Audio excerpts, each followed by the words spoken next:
A few days ago, President of Kazakhstan put forward an idea to rename our country to Kazakh Eli. The word Kazakhstan consists of two parts: Kazakh, the name of the ethnos, and Stan, that means country in Persian. In the Kazakh language, Yel means country. So what the president proposed is the exact translation of the name of our country from Persian to Kazakh. The president wants to restore the fair historical name of our country.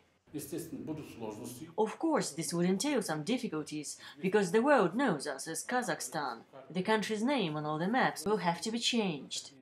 There have been cases of countries changing their names before. Take Sri Lanka, for example. Changes in the names of countries have happened before and will happen again, and in case of Kazakhstan, it would serve to further consolidate and unify the society. The question is why. There are several aspects to it. In terms of ideology, any authority needs legitimacy. It needs support of a considerable part of the society, and the authorities in power want to enhance this support, especially since Kazakhstan's demographic trends testify that the national-patriotic movement has very good prospects. Even some of our opposition parties, you can all remember Azad Party, attempted to play in the national-patriotic field.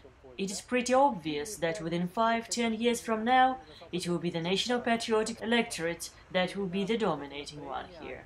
That is why this sentiment will be among the main tools that many politicians will try to use, and the authorities have to react to this sentiment as well. Yes, in most of the cases, renaming of a country takes place amid very serious political or even geopolitical cataclysms. There used to be Czechoslovakia, then appeared the Czech Republic. Yugoslavia was separated into several different countries. All these examples are fairly fresh, and they all show that usually new country names appear on the maps after very serious geopolitical processes, breakups, revolutions and even wars sometimes. But this case in Kazakhstan is one of the few out of the common examples when renaming is proposed in a peaceful environment. But I believe that this idea is an interesting one. At least it will finally put an end to the debates about how Kazakhstan citizens are supposed to be called, Kazakhstanis or Kazakhs. There has been a lot of discussions about this in our society. But again, the idea of renaming is a hot one, and there are a lot of details to it, and the devil is in the detail, as you all know. I guess that many people just don't understand the essence of it. They think that Kazakh Eli is some artificial name made up by ideologists, but in fact, it is the actual name of the Kazakh nation. We started calling our country Kazakhstan in 1991. Kazakhstan is a word of Persian origin, and Kazakh Eli is its translation. Before 1991, our country was called the Kazakh Republic, which is also basically the same.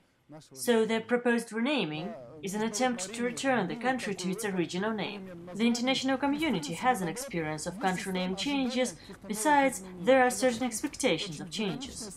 Kazakhstan is a very dynamic country, and we are expected to produce new changes. And I'm sure that the changes will be for the good, and that the new name will fit the country's new image well. For more news, please visit www.en.tengrinews.kz.